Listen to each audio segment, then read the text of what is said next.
sa mga anti DDS dyan na mga vlogger na akala nyo natalo ang mga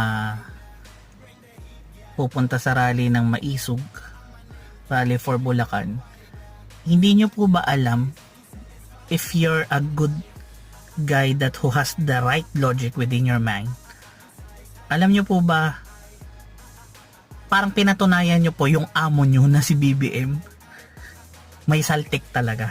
Kasi tingnan nyo ginipit niya yung mga tao, pero as you can see, napatunayan po ng sambayan ng Pilipino na sadyang korap po si BBM. Kasi kinontrol niya lahat, mapa-police, mapa-governor, mapa-mayor, mapa-barangay. Eh di wow, di ba? So, shoutout sa inyo dyan mga fake news.